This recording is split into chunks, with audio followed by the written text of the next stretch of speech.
जी को आप 5 जगह पर जल चढ़ाते हो। थोड़ा ध्यान देना कथा पर। शंकर भगवान को 5 जगह पर आप जल चढ़ाते हो। मान लो अगर कोई विषम परिस्थिति है और आपको लग रहा है कि मेरा यह काम बाबा को कर देना चाहिए, ना जाने क्यों अटक रहा है। मेरे भोलेनाथ जी को मेरा यह काम कर देना चाहिए, ना जाने क्यों अटक रहा है। तो जो जो जगह पर आप जल समर्पित करते हो, जिस जिस जगह पर आप जल समर्पित करते हो, जैसे गणेश जी की जगह पर जल समर्पित करते हो, सबको मालूम है ना, स्थान तो सबको मालूम है ना गणेश जी का। जैसे ये शिवलिंग है, ये जलाधारी है, ये 2 चरण जहां से जल चढ़ाते हैं तो ये पानी घूमकर यहां से नीचे चले जाता। अब जरा समझिएगा, आप जब शंकर जी के मंदिर, आपको लगे कि हमारा ये कार्य हो जाना चाहिए, ये कार्य हो क्यों नहीं रहा, आखिर में इतने दिन से लगी हूं, ये काम क्यों नहीं हो रहा, सबके काम हो रहे हैं, मेरा क्यों नहीं हो रहा, तो विश्वास रखकर 5 सोमवार, 6 सोमवार, 7 सोमवार इसको कर कर देखिएगा। गणेश जी का स्थान जहां से पानी बहता है उसके सीधे हाथ पर, वहां पर एक बेलपत्र समर्पित कर कर थोड़ा सा जल वहां समर्पित करिए। षडानंद कार्तिकेय का स्थान, एक बेलपत्र समर्पित कर कर थोड़ा सा जल वहां समर्पित करिए। अशोक सुंदरी का स्थान, थोड़ा सा जल समर्पित करने से पहले एक बेलपत्र, फिर जल। 3 स्थान। चौथा, मां पार्वती जी का हस्त कमल, एक बेलपत्र समर्पित कर कर जल चारों तरफ चढ़ाने के बाद में। 5वां, शिवलिंग के ऊपर बेलपत्र समर्पित कर कर पूर्ण जल शंकर को समर्पित कर देना।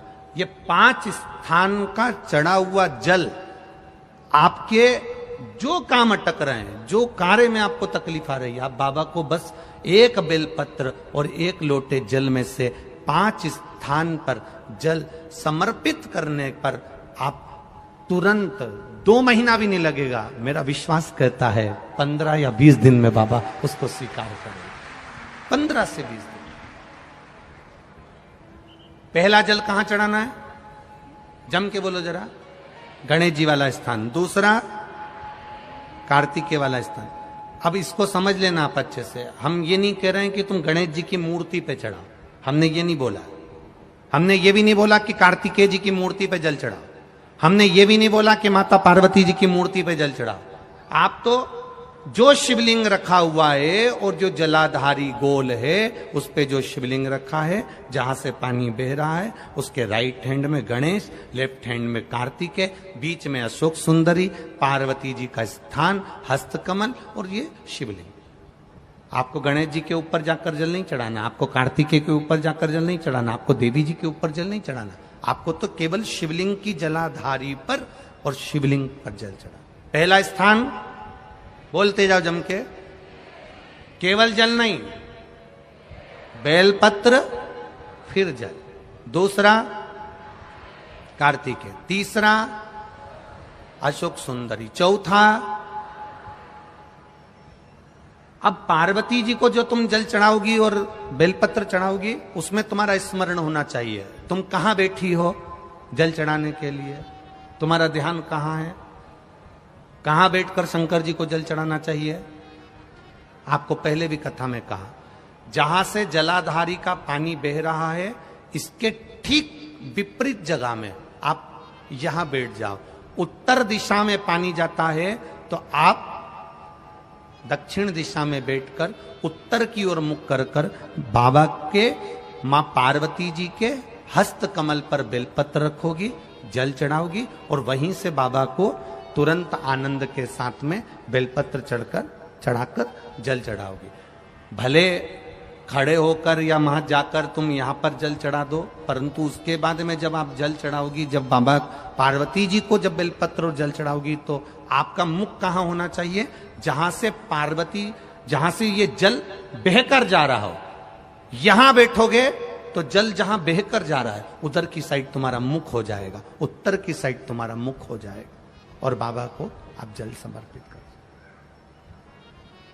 तो पहला जल बेलपत्र गणेश जी, दूसरा कार्तिकेय जी, तीसरा अशोक सुंदरी, चौथा माता पार्वती जी का हस्त कमल, और 5वें नंबर का जल भगवान शिव के ऊपर, अर्थात भगवान देवाधिदेव महादेव से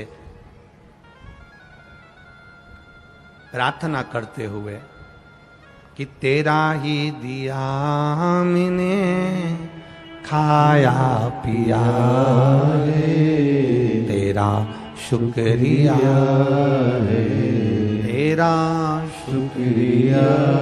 बाबा से प्रार्थना करते हुए, बाबा से अपने दिल की बात कहते हुए, बाबा से अपने मन की बात कहते हुए, अपने हृदय की बात भगवान देवाधिदेव महादेव से कहते हुए, ये 5 स्थान पर चढ़ाया गया जल आपके मनवांचित फल की प्राप्ति करा देता है, आपको सुख का अनुभव करा देता है। 5 जगह पर चढ़ाया गया, कम से कम 5 या 7 सोमवार अवश्य चढ़ाओ। शास्त्र कहता है सौभाग्यवती नारी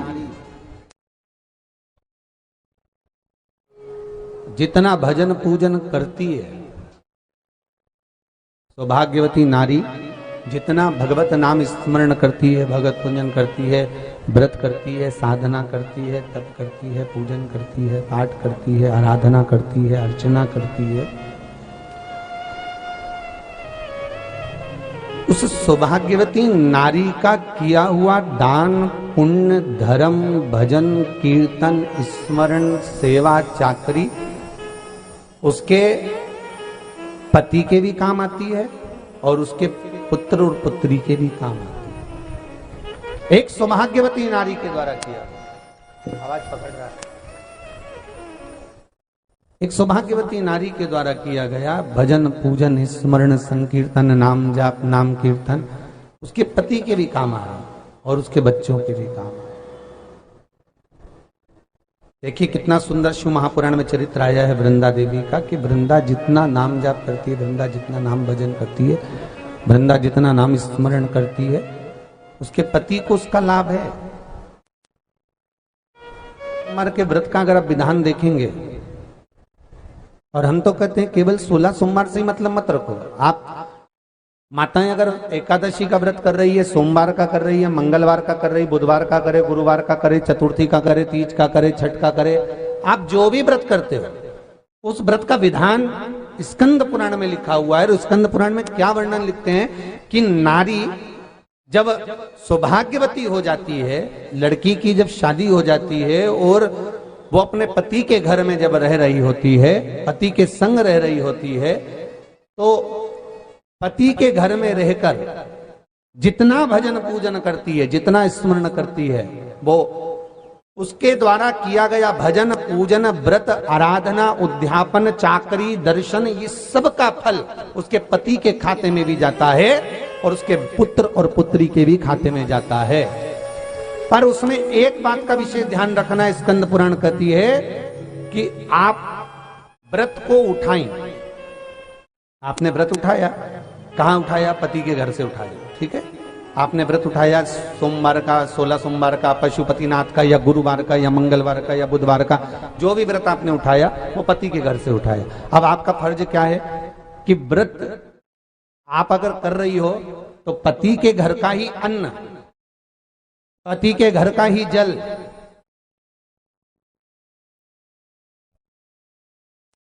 पति के घर का ही सुख आनंद महाराज हमको प्राप्त हो। अगर व्रत करने के दिन मालूम पड़े आपके कोई तीज का व्रत, छठ का व्रत, चतुर्थी का कोई विशेष खास जो व्रत होता है, सोमवार का व्रत, पशुपति व्रत, और आप अपने मायके चली गई और मायके का अन्न जल आपने ग्रहण किया, मायके का प्रसाद ले जाकर, मायके की थाली ले जाकर, मायके का पूजन का सामान ले जाकर आपने भगवान की आराधना करी, तो स्कंद पुराण कहती है वो स्वीकृत नहीं होता, क्योंकि विवाह होने के बाद गोत्र बदल जाता है। उस गोत्र का अन्न चाहिए, उस गोत्र का भाग चाहिए।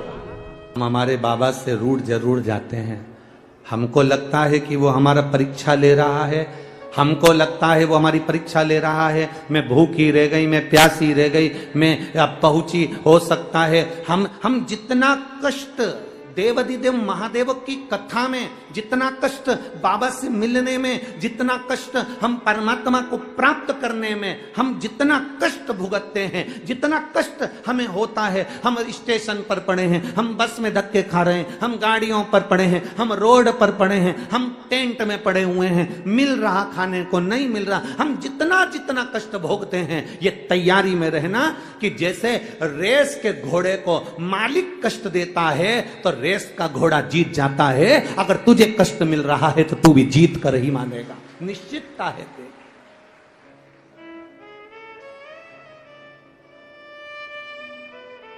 अगर मिल गया थोड़ा कष्ट, मिल गया थोड़ा कष्ट, अगर मिल भी रहा है तो ये अनुभव करें कि कुछ ना कुछ अच्छा करने वाला है। दुनिया के लोग रंग बदलते हैं, दुनिया के लोग रंग बदलते हैं, और मेरा कुबेरेश्वर महादेव वक्त बदलता है, साधारण नहीं है शिव। लोग रंग बदलते हैं, मेरा वैद्यनाथ, मेरा महाकाल राजा, मेरा विश्वनाथ, मेरा कुबेरेश्वर बाबा, कुबेर भंडारी कब वक्त बदल दे इसका कोई भरोसा नहीं, इसका कोई भरोसा। शंभु शरणे मांगू घड़ी रे घड़ी, दुख काटो दया करी ने दर्शन। ये शिव तत्व की प्राप्ति अपने भीतर करिए। हमें कष्ट से डरना नहीं, हमें कष्ट से लड़ना है। मरना किसी चीज का हल नहीं है। कोई ने अपशब्द कह दिया, आपने सोचा मेरी जिंदगी बेकार हो गई, मैं मर जाऊं तो अच्छा। कर्जा हो गया, तुमने सोचा मेरा जीवन बेकार हो गया, मर जाऊं तो अच्छा। फसल अच्छी नहीं आई, कर्जा बढ़ गया, मैं मर जाऊं तो अच्छा। कष्ट आया तो तुमने मरने का विचार करा, मरने का प्लान करा। कष्ट आए, तकलीफ आए, दुख आए, कुछ कष्ट जीवन में आए, मरने का प्लान मत करना, शिव नाम जपने का प्लान करना, तो वो नैया पार कर सकता है। शंकर को जपिए, शंकर को भजिए। तुम राम नाम, कृष्ण नाम, शिव नाम जो तुम जप सकते हो, जो तुम्हारे भीतर उमंग उत्पन्न करा कर दे, जो तुम्हारे भीतर से निकलता रहे। आप में कई माताएं ऐसी बैठी हुई हैं, आप में कई लोग ऐसे बैठे हुए हैं जो सुबह से उठते हैं तो मुंह पर श्री शिवाय नमस्तुभ्यम आ जाता है। काम करते करते उसके मुख से निकलता रहता है श्री शिवाय नमस्तुभ्यम, श्री शिवाय नमस्तुभ्यम।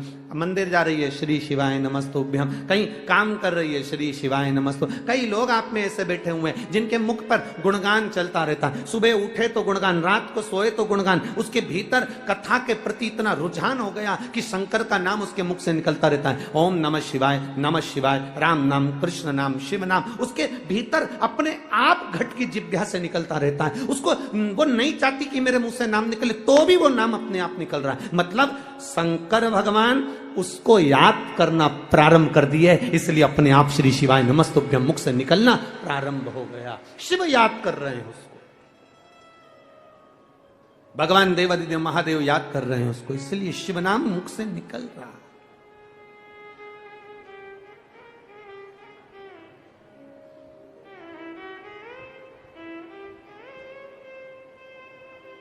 वो कहे ना, जो शिव नाम होठों पे अरे चढ़ गया रे, तो समझो ये जीवन सवर गया रे, तो समझो ये जीवन सवर गया रे। मन को बना ले शिव का शिवालय, मन को बना ले तू शिव का शिवालय। संग में चलेगा तेरे वो डमरू वाला, संग में चलेगा तेरे वो डमरू वाला। शिव को ही हृदय बिठा लो रे, ये शंकर हमारे भीतर विराजमान हो, शिव हमारे भीतर नस नस में, रोम रोम में समाहित हो।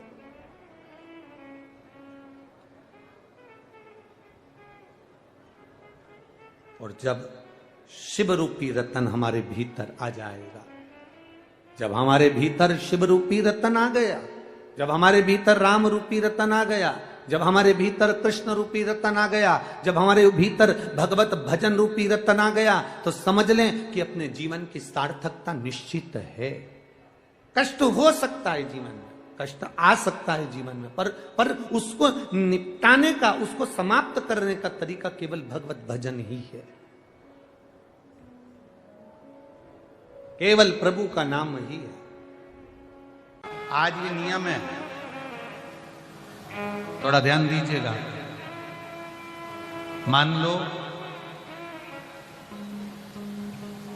मेरे बेटा बेटी कहीं अप्लाई कर रहे हैं नौकरी के लिए या अन्य चीज के लिए, तो वो अगर बेलपत्री के मध्य पत्ती और ये दो पत्ती है, इस पत्ती के बीच की जो जगह होती है वहां यदि पीला चंदन और एक चावल का दाना लेकर हरीश्वर महादेव का नाम लेकर शंकर के शिवलिंग पर प्रदोष के दिन अगर चढ़ा देते हैं, तो वो बेटा बेटी जिस एग्जाम को दे रहा होता है अच्छी मेहनत के साथ, लगन के साथ, तो निश्चित है वो उसमें सफलता पाता जरूर है। हरीश्वर महादेव, एक बार बोलो कौन से महादेव? हरीश्वर महादेव, जिसका स्वयं पार्थिव शिवलिंग भगवान शंकर भगवान के शिवलिंग का स्मरण, भगवान शंकर के शिवलिंग का निर्माण स्वयं भगवान विष्णु कर भगवान में।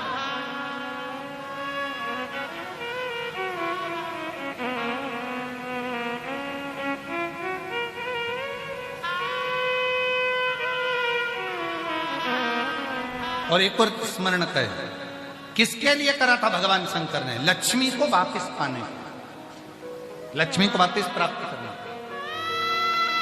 लक्ष्मी जी को पाने के। तो मेरा निवेदन है प्रयागवासियों से और जितने शिव भक्त कथा को श्रवण कर रहे हैं उनसे, कभी अगर आपको ऐसा लगता है कि हमारे बहुत दुख का समय चल रहा है और बहुत दिक्कत आ रही है, बहुत कष्ट की जिंदगी जी रहे हैं, तो मेरा निवेदन है 5 बेलपत्र समझेंगे। ये शिवलिंग जलाधारी और यहां जल बहने का स्थान। 5 बेलपत्र, 5 स्थान। पहला अशोक सुंदरी, दूसरा मां पार्वती जी का हस्त कमल, तीसरा भगवान शंकर का शिवलिंग, चौथा बेलपत्र जहां नंदी बैठा है उसका जो चरण उठा हुआ है वो स्थान, और 5वां बेलपत्र जो भी बेलपत्री का वृक्ष, आंवले का वृक्ष, बड़ का वृक्ष या पीपल का वृक्ष मंदिर के अंदर हो, उस वृक्ष के नीचे। ये 5 स्थान बेलपत्र के बताए, और 1 लोटा जल वही 5 स्थान पर थोड़ा थोड़ा समर्पित करते हुए हरीश्वर महादेव का नाम लेकर अगर हम समर्पित करते हैं तो गया हुआ धन या कोई लक्ष्मी रूट कर भी चली जाती है तो वो वापस प्राप्त होती ही है। हरीश्वर महादेव,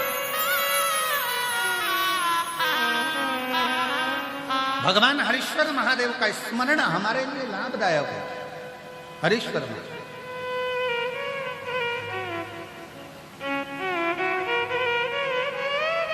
और कभी कभी भूल से भी हम तो कई बार आप लोगों से, आप लोग जब श्री शिवाय नमस्तुभ्यं हम अपन लोग बोलते हैं तो कितनी बार बोलते हैं? 5 बार उसका स्मरण करते ही करते। आप कभी भूलवश भी, मान लो अगर आपको ऐसा लग रहा है कि कहीं तकलीफें चल रही हैं, तो आप श्री शिवाय नमस्तुभ्यं जपें, आप पंचाक्षर मंत्र जपें, नमः शिवाय, आप षडाक्षर मंत्र जपें, ओम नमः शिवाय, आप महामृत्युंजय मंत्र जपें, मना नहीं, राम नाम, कृष्ण नाम, शिव नाम, कुछ भी लो। पर आपको ऐसा लग रहा है कि मैं बहुत उलझनों में फंसी पड़ी हूं, बहुत तकलीफ में, तो हरीश्वर महादेव का स्मरण कर सकते हैं। 2 क्षण करो।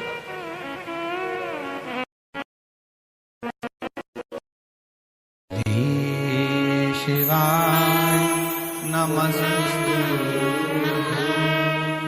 श्री शिवाय नमस्तुभ्यं श्री शिवाय नमस्तुभ्यं श्री शिवाय नमस्तुभ्यं श्री शिवाय नमस्तुभ्यं श्री शिवाय नमस्तुभ्यं। आप शिव का स्मरण करें, हरीश्वर महादेव का स्मरण।